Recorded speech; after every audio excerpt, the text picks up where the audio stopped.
The Health Fix podcast teaches you how to take charge of your health naturally by giving you the information you need to elevate your health. Hello there, health junkies. Today I'm interviewing Dr. Beth, Westie. She's a chiropractor and acupuncturist, and she has a 12-week challenge to help you sustainably lose weight while balancing your hormones. Today, we're going to talk all about weight loss and balancing hormones and what you need to know. All right, let's jump into the podcast. Hello there, health junkies. Welcome to another episode of The Health Fix. I'm your host, Dr. Janine Krause, and I have Dr. Beth Westie on again. Woo-hoo! Yay! Woo! We're going to be talking about hormones. We're going to be talking about some weight and some weight loss and things of that nature. We're going to talk about ladies' struggles. And right now, we're recording this in the midst of our social isolation fun here in the States. And I think it's quotes, big air quotes, fun. And we're talking about how we can help everybody to, take the next step forward and move their health forward. Because I think a lot of folks right now are sitting at home. They're probably maybe doing work at home, or maybe they've been laid off and they're like, what can I do to get myself feeling better? Because now everything that's like flared up is like went to the next level because our hormones are all over the place because we're freaked out. Yes. Yes. Oh my gosh. Yes. I feel like there's so many people who are like, I can handle this, or this is not great, but no big deal. Now it's like this huge, heavy layer of stress on our systems. It's just like igniting those fires that are the problems in our systems. And it's rampant and it's really hard to deal with then. All of a sudden your hormonal issues just skyrocket and you're like, crap, now what do I do? I can't get an appointment to go in anywhere. Ugh. Right. Or I'm scared to go in anywhere because there's that too. But so obviously we've had you on before and we talked about polycystic ovarian syndrome. We talked about getting that weight off. We talked about your personal story battling with hormones. And now you are working on another round of your 12-week challenge for ladies. Now tell us just a little brief about that. And then we're going to jump into struggles that ladies might be having that would be great fits for this program. Yeah. Okay. For sure. So the 12-week challenge that I have, it's a group program. I only take so many women in it because I work really closely with each person, making sure you get everything tailored, customized to what your system specifically needs.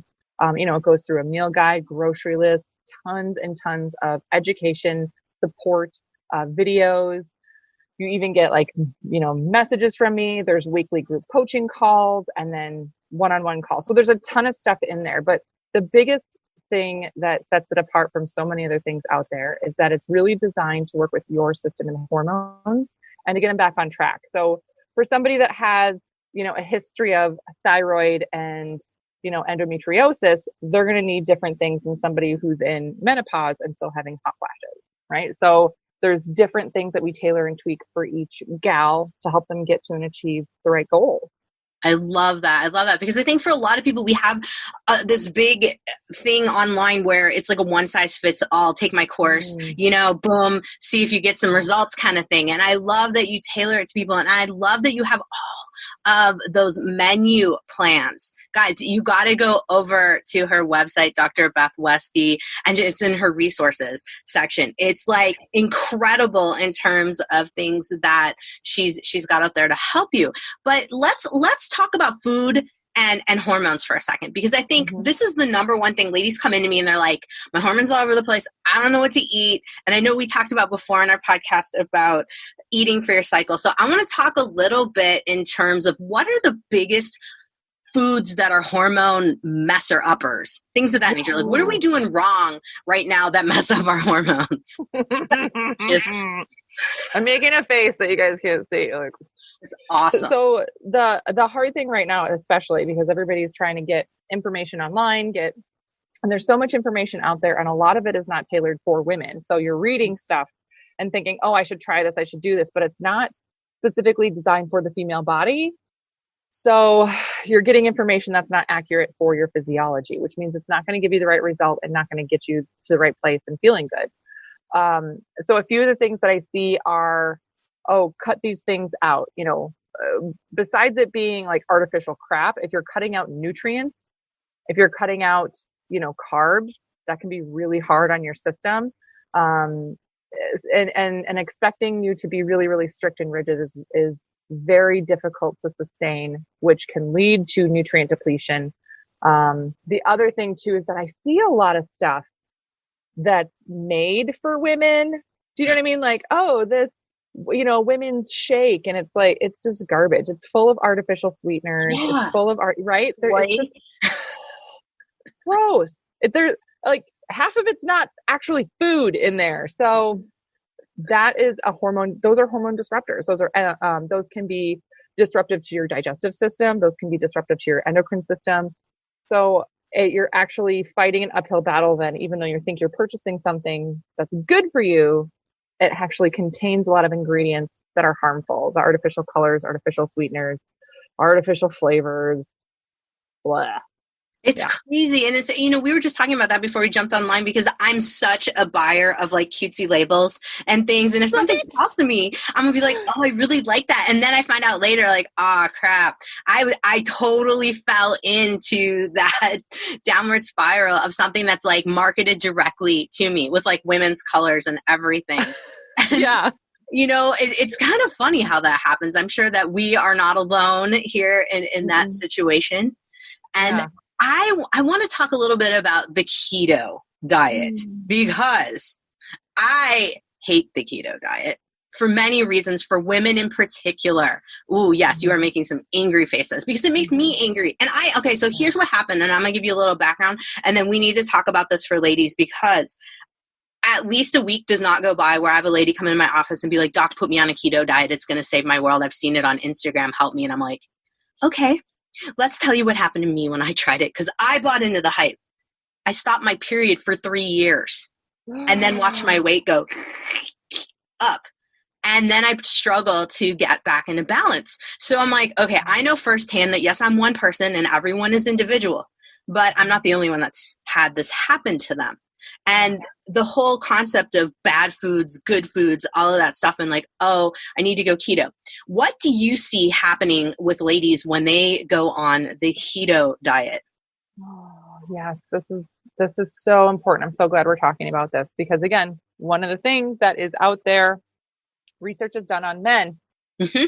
So all these things, oh, this and this, and here's a study. Literally 2 weeks ago, I had somebody send me an article on how beneficial keto is for people in terms of health benefits and all this stuff. And I was like, yeah, did you actually look at the sample size and the study and who it was done on? It was done on 7 men. And only 7. Only 7. That's not a good sample size. One, those are probably hand-picked people. You know what I mean? Of course. And they're all dudes. So none of this applies to you, your female physiology. So no. And what I have seen time and time again is somebody will start on keto and they get really excited because, oh my gosh, I lost this much weight in 2 weeks. Now think about what you're feeding your body, that high percentage of fat content, and without being able to fuel and maintain muscle tissue, your body actually breaks down muscle. So when you have that rapid weight loss, what you're losing most often is muscle tissue. Mm-hmm. So then it doesn't take very long after that your body sort of crashes and burns. You get exhausted. You get like physically fatigued, mentally fatigued.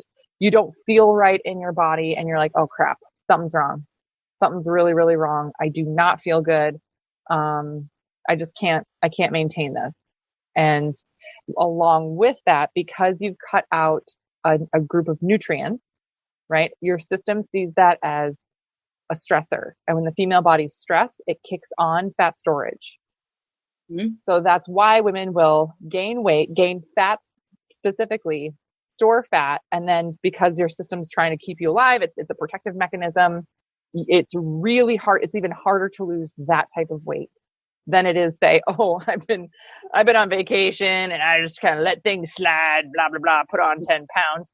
10 pounds of keto weight is way harder to lose because of what it's done to your hormones and how it's slowed down your metabolism overall. Oh my goodness, that's huge for folks to hear because I got totally flabbier. I was like skinny fat, as they call it. Skinny fat, yes. Yes. Yeah. There's this flab. And then now, let's see, it is 4 years later. and my thyroid crashed like 2 years after it. Now I'm trying to bring that back. And I'm pretty sure, I mean, my adrenal tests were showing that I was like getting into adrenal fatigue. I'm pretty sure if I would have kept things going, I would have like crashed my adrenals too. And this is something that I try to explain to folks, and they're like, yeah, doc, that happened to you, but so-and-so on Instagram looks amazing. And I'm like, yeah, and let's see that chick in 4 years. Cause I'm going to be the person that's going to look at my body. This is what happened. I hate Instagram for that. I hate it for the things it does. So here's the thing about all the Instagram stuff and all these, Instagram models or social influencers. And maybe they put out some, motivational stuff, great. But unless people have a degree behind their name, especially now, with so much information going on, anybody can say anything that they want, and it's not necessarily true. So total truth, I work with women privately, and sometimes I actually get under contract with them, not to mention who they are or, what they do or anything. But I can tell you as a case, these are women that are social media influencers. They have huge profiles on Instagram. They're, fitness professionals or whatever, and they make a living based on what they post and how they look on social media. They either do not follow all the time what they post and what they say they do.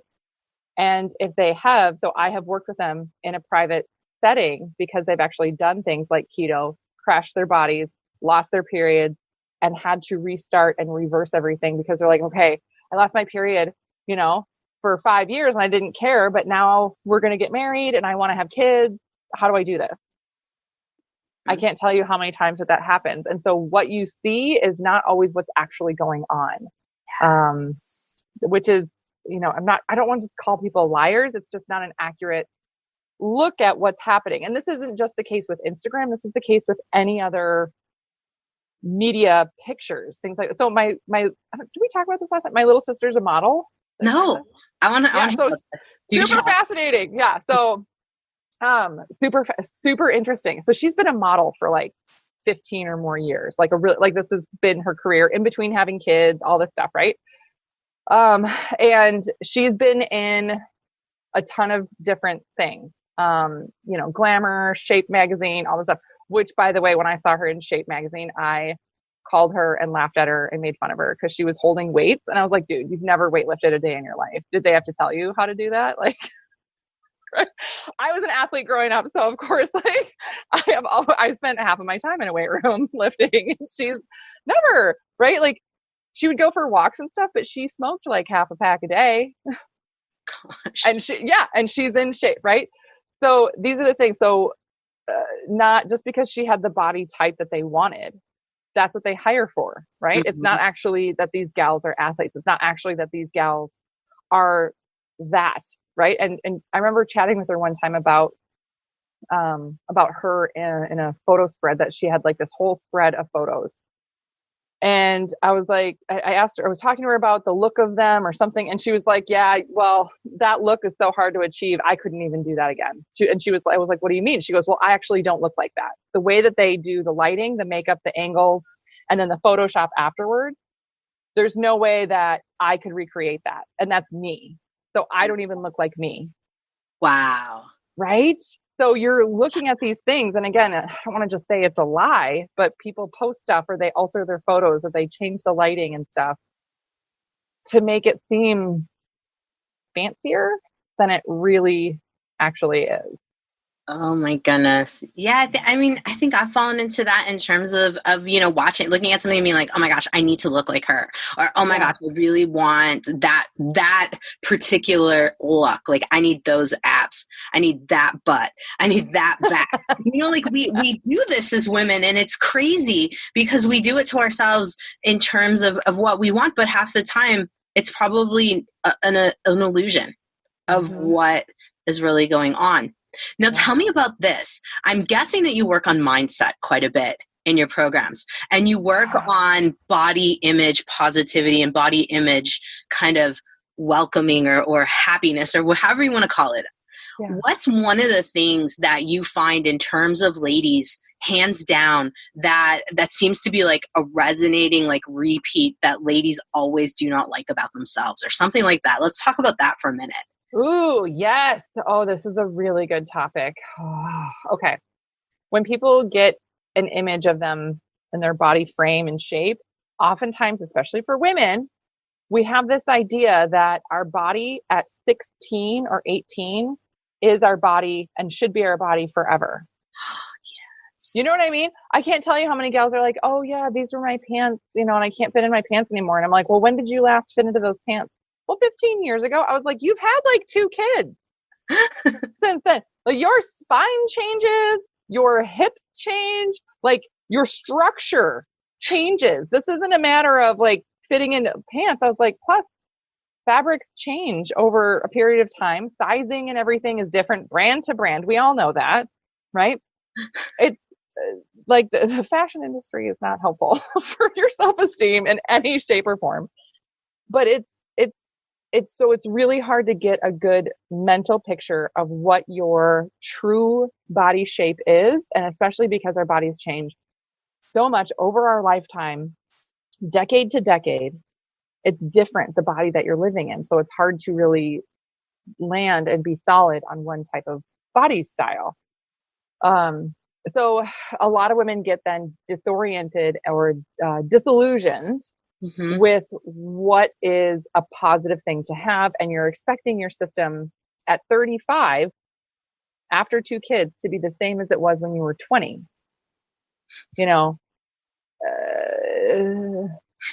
Right? It's just not. It's a different body. So some of the things are like realizing the female body is different, or so mindset wise, it's more of opening our mindset up to, okay, the expectations that you have for your body, for how fast it should respond to things, for how it should be, is really set in a male model mindset. It's all set in a male model mindset. So these are, different things that we think we should be doing or should happen within a certain time frame, because that's how fast men respond. And that's what you've been told. Oh, if you're following this for 4 weeks, you should have this result because that's what should happen. Well, that's what happens in a male body, but not the female body. You know what I mean? It's so hard. Oh, absolutely. I mean, it's just like, look at if you and your husband go on a diet together and he's going to lose 10 pounds in 2 weeks and you're going to still have the same weight. I mean, it's the same thing. It makes sense. We're slower to change because we have adaptations where we grow kids, right? We hatch babies. We have things that happen in us, and it's much different than guys. And I think that's a big component. Now, you mentioned something that I don't know anything about because I'm not a chiropractor, but I want to know about how the spine changes. And like, I understand the pelvis is probably going to get a little wider, or like what happens when you've had kids for your spine? I want to know about this because like, I've no clue. Like what does happen? Yeah. So super interesting for women. And again, this isn't like necessarily a super hard and fast rule, but they've done studies where it shows your spine can change by up to 5 degrees after a pregnancy. So this is like a permanent change to the curvature of your spine, which means if it's more curved, it's going to make you shorter. Yeah. So, disc height can decrease. That extra weight and pressure on your lower discs in your spine can actually decrease the height of the disc, again, making you a little shorter. And so then the belly kind of looks like it's a little bit more poochier, I would think, because you're getting shorter. And if you have a tilt going on with the pelvis, does that happen too? Yes. Yeah, everything. So structurally, posture-wise, it changes. All these other things can shift and change. Now, you can absolutely do core work. When people do abdominal work, pelvic floor work, yes, that can totally help. But again, the ligaments and structure does shift and change post-baby. And a lot of it has to do with the hormonal change and the pressure that was on your structure during that time. So even if you didn't have a vaginal birth and you had C-sections, it does change your spine and your pelvis, making it different because of the weight and the pressure. So again, living in a different body, which means that, if you're like, well, I can fit into these clothes, but they don't fit me the same. Yeah. Different structure, slightly different structure. I can see that too, even with ladies who maybe they haven't had kids, but they start working out a little bit more and lifting weights, and they start to get a little bit more of a sway back because of the anterior pelvic tilt. Or those of us who are sitting and sitting a lot more and ending up just with some changes because of a sedentary job. I hear a lot of people say, my body changed after I, went from being a gardener to a desk jockey. Let's put it that way. It changes. And I think for a lot of people, they don't realize that these kind of things can change how jeans fit, how clothes fit, and how you look just in general. Yes, absolutely. So then women, when we're looking at our own bodies, one of the most deceitful things is you look at yourself at the worst angle possible. You're looking straight down, right? So even like a millimeter of bloat on your belly is going to look enormous. No one else is going to see that millimeter of bloat but you, right? It looks terrible. You have the worst angle on yourself. So a lot of times it looks really different. So it's super interesting. In the 12-week challenge, we talk about taking your scale weight. We talk about taking measurements because women lose weight differently than men. Top-down fashion, usually the scale doesn't change first. It's measurements that change, all that stuff. But about 50% of the women that go through my program, by the time they get to the halfway point of it, halfway mark, they feel really discouraged. They feel like, okay, I feel better. I've got more energy. I'm sleeping better, but I've had zero physical changes. And they're thinking, and they're pretty sure, like they would put a lot of money down on the fact that they have zero physical changes. And then I show them a picture of their starting photos and their current photos. And they look totally different. And a lot of times, because women will take pictures every week and send them in, and they're like, yep, this is it. I don't see a change. I don't notice a change physically. Yep, still this and this and this. And I'll show this before and current. And it's mind-blowing. Mind-blowing. All the time. All the time. And they're like, is that me? Are you sure that's me? I'll be like, it's your couch in the background.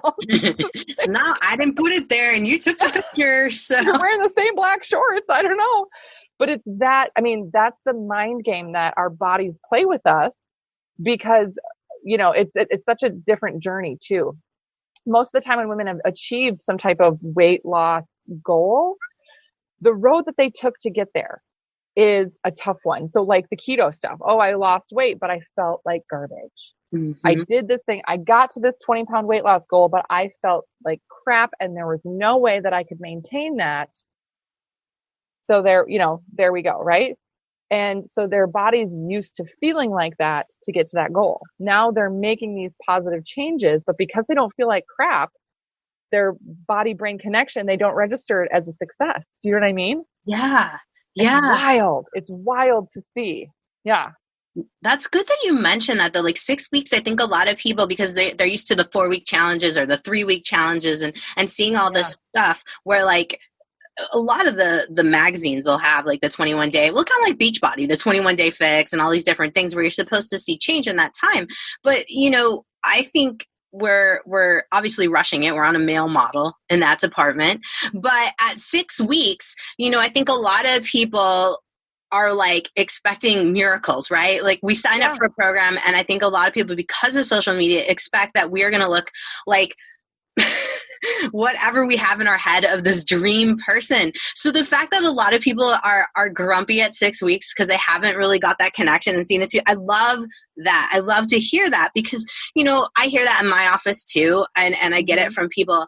And, even in myself, sometimes I'm just like, I ate good for a week. Why doesn't my goals fit? Right? I was good for a week. And it's like, oh, it's not just a week.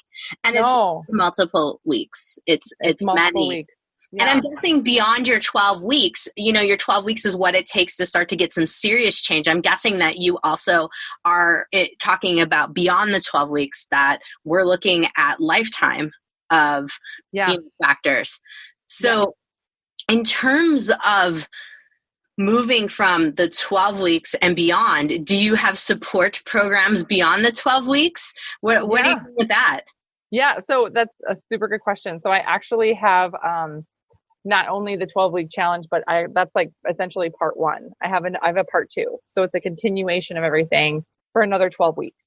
that's where we actually see the most physical change in results is in the second 12 weeks, because there's so much groundwork that we did in part 1 that all of a sudden part 2, it's way easier. Like, it's like things happen naturally. This is where I had a gal that was in my part 2. So funny. She was absolutely convinced that she had no results at all in part 1, but she was like, I feel so good. I've got so much energy. I'm working out. I'm able to do workouts like I couldn't before. Like, she had a hard time finishing her workout at the gym. Like, she would have to leave because she'd be so tired and then be really, really sore afterwards. So she was really excited about her progress and that I feel really good. I'm noticing these changes. So I'm just going to keep going. Okay, part 2, let's see if I, see these physical results. Again, didn't recognize that she was noticing that she was having these changes. She was working out at a kickboxing class and her pants just fell off. She just was like kicking, and then all of a sudden just pants at her ankles, and she was like, what? And she's like, everybody was telling me that I was, looking thinner and looking good. I thought they were being nice. I'm like, they're not being nice. Clearly, you need new pants. These are like leggings, stretchy pants that fell off your butt. Slim down, But that's the part 2 that all shifts and changes in a very big way. Yeah. I think that's important to mention, because when I've been, when I've had people committed and sticking with programs that I've set up for them, it's getting into the 4, 5, and 6 months of committing to the program where we start to see some incredible stuff happening. Yeah. Yeah. And that's what I want people to hear from this podcast, is that, we see all these 21-day fixes and we see all these like 30-day challenges and 40-day challenges, and those are great, but those are jumping points. Those aren't, things that are going to be sustainable. Yeah. We need to get the sustainability in on things. Yeah. Yeah. And so there's nothing wrong with doing like, a 21-day something. Sure. But if that's all you're doing, and for a lot of women too, if there's, if you have a hormonal component to your health history, it's actually not going to necessarily be beneficial, especially long term, if you're only focused for 21 days. It takes way longer for the female body for these things to flourish. Absolutely, right? Absolutely. Yeah. No, we're slow, but we got some good stuff going on when we take our time with it. So let's talk about exercise for a minute, because it was interesting that you mentioned about the gal who was fatigued at the end of her workouts or not even getting through workouts, because that's a really common thing, and a lot of people have in their head like, I need to kill myself. I need to do 2 days, 3 days. I need to do all that to get my weight to drop, because I think everyone's kind of watched The Biggest Loser and watched those people go through so much stuff. And it's like, well, I don't think you need to kill yourself. What are you advising ladies? Like, do you have a workout program within your program, or are you advising folks on what they should do to get through workouts? What's your general thought process on that? Yeah. So I actually do have an exercise protocol that goes along with the meal guide and hormones and everything. So for those that want to work out with their hormones, that's already built in there. If they want to add that on, great. Some women belong to a gym that they love and they want to keep doing. Great. For example, CrossFit. There's gals that love CrossFit, do CrossFit. But a lot of times the restriction that they feel in their workouts is, I want to go do my workout, but I can't, finish it out the same way. Or like, I feel like I have energy and I do really well for the first half, but the second half, I just like peter out. I can't lift anymore. I can't push as hard, and I want to. Like, what's wrong with my body that I can't? It seems like other people can and I can't. Mm-hmm. That's a problem, that you're not fueling your body correctly for the energy output that you have. And without that extra fuel, again, that can be very stressful, very hard on your system, and lead to increased cortisol, everything else, right? So the whole purpose of, I want to get fit, I want to get toned, I want to lean out. That's not going to happen then with a body that's too stressed out from excess, because then your body sees it as excess exercise. Yeah. That's not going to happen then. That leaning out, your body will hold on to more fat tissue to protect it. Mm-hmm. So we got to watch those folks. We got to watch the folks that are getting fatigued. So if someone's listening to this right now and they're like, hey, what's one thing I can do until I can get in your course in June? We're going to talk about when Dr. Beth's new well, not new, but her next wave of folks for her 12-week challenge starts here in June. So someone's listening to this because it's going to go out at the end of April here. And for folks who are wanting to know something they can do that's like a mellow workout that won't boost their cortisol too high, what would you tell them? What would be like the main go-to? Really keep it to about 30 minutes. Mm-hmm. 30 to 40 minutes. You can get a great effective workout in. And at this point too, it's not about sweating and it's not about, things like that. The biggest factor to pay attention to is your own body, right? So I feel like people are like, oh, what a sweat fest. Yay, blah, blah, blah. I'm like, well, okay. Doesn't mean that, something happened more magically in your system than not, right?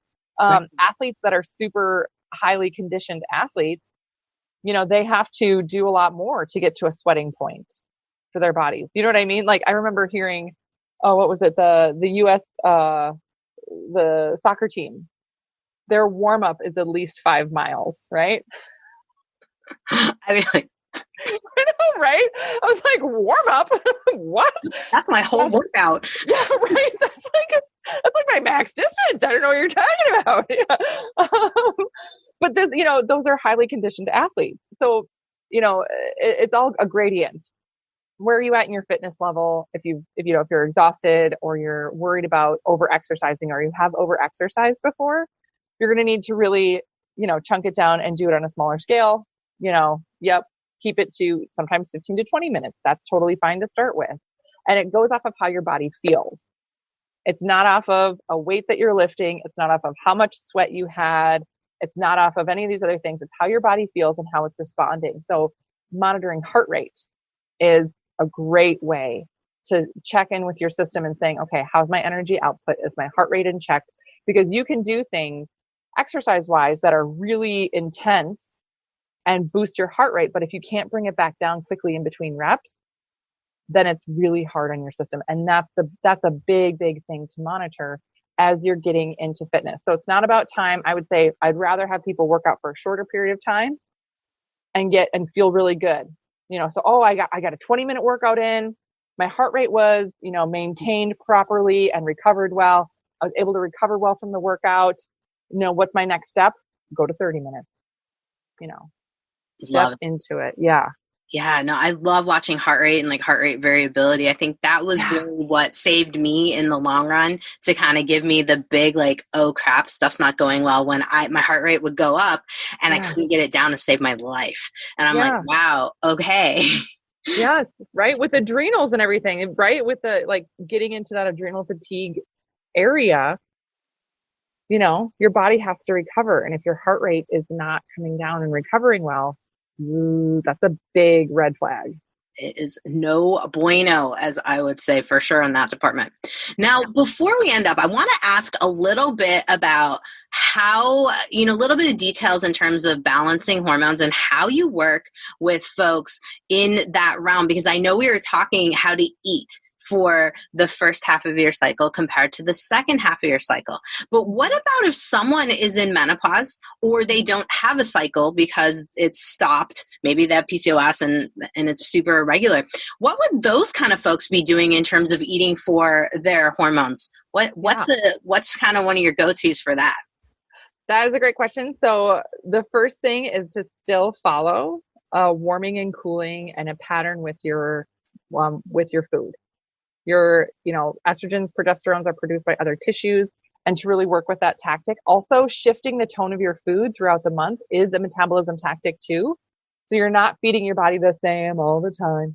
You're switching it up. So even if you don't have a regular cycle, even if you've had a hysterectomy, whatever that may be, you can still shift your food to align with different patterns and notice and feel a benefit from that.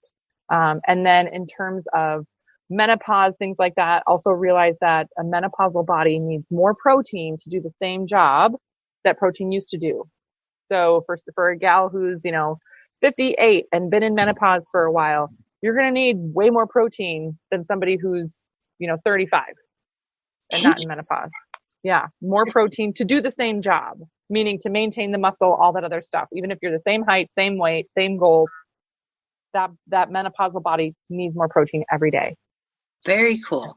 Yeah, that's something I did not know. And it must be because we're going to degrade the protein because we're degrading our skeletal muscle as we age, correct? That's what's going on there. Yeah. So more protein as we get older. Folks, listen to that. I think that's something to listen to versus more fat as we get older. Yeah. Because fat is just something that it's harder to break down. I think, I don't want folks to be thinking back to the 80s and 90s of low fat everything and things of that nature. It's not what I'm saying. But, just the fat's a little bit different in terms of the breakdown. Now, in terms of your course, are you working on gut health too and kind of diving into what's going on in the average individual's gut in that space? Yes, I actually have a gut health protocol layered into everything. 90% of women with hormonal issues have gut health issues, bloating, constipation, right? Irregular systems, trouble digesting, nutrient depletion, all of it. So I have it built in to work on at the same time. Yeah. And it's amazing. It's amazing. One of my favorite things is when people get started, they're like, I'm pooping all the time now. Is that okay? I'm like, that's great. It's interfering. Yeah. Going through a lot more toilet paper. Oh my God, right now, the toilet paper hoarding, that could be a problem. You should probably add a couple, as a bonus of my course, you get a full 6-pack of toilet paper. 6-pack of toilet paper sent right to you. Oh my God, that's terrible. I might have to cut that out. People are going to be like, what the hell? Oh, geez. So, Dr. Beth, as always, so much fun to chat with you. I think I have a really great idea of your course. I think this could be so useful for folks. And I think that, the 12 weeks is great. I like the idea of being able to extend it. So those of you who are listening to this, 12 weeks plus in terms of the course here. And gosh, now you're having it start in June, right? June 2020. For those of you who are listening to this, if it is before June 2020, jump on her website and get on the wait list because her courses fill up fast and she's got to cap them because there's only one of her and many of you. So Dr. Beth, tell us a little bit, website, where do they find it? How can they apply? Because there's an application, yes? Or just getting on the wait list, then application? Yeah. So my website is just www.drbethwestie.com. And then you can get on the wait list for the next round that we do. The next round's registration opens in June. And I do cap it. I had to cap the last round, just because I want those women who are ready to jump in and get started, that they get, all the personal attention that they need to make these changes. And I do have you fill out some information for me, just so I know more about you, more about, the course, everything else, that this is the right fit for you. Because I've also chatted with women where I've we've talked about, is this, this is what I have going on. Is this the right next step for me? And I'll say, no, this isn't the right next step for you. You actually would need to do something like this other thing first. And then maybe we could do the 12-week challenge. Because I want to make sure it's not only the right fit for me, but it's the right fit for you too. And it's going to get you the right results. So I do have people fill out a survey of information from the wait list. And then once you're on the wait list, that's when you get the information for registration. So I don't just open registration and have anybody be able to purchase anytime. It's only a specific time for the people that are on the wait list. So get on her wait list, go over to drbethwestie.com and check it out. Now, also, you have an amazing YouTube. So if folks want to get to know you a little bit more, you are super candid on there. I love it. Tell folks a little bit about what they can find on your YouTube channel.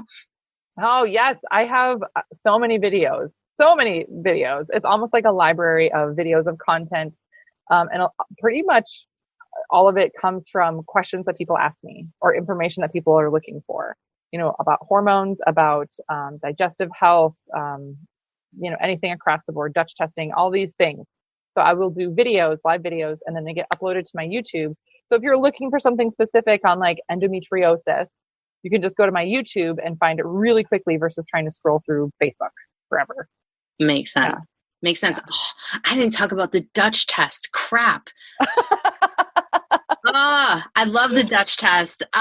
Those folks who are my patients have heard all about that. And so is this included as part of the 12-week challenge for folks that sign up, or is it something that it's like a prerequisite or something nice to have for you? It is nice to have. It's not necessary, but there are a lot of gals that do the 12-week that also do the Dutch test.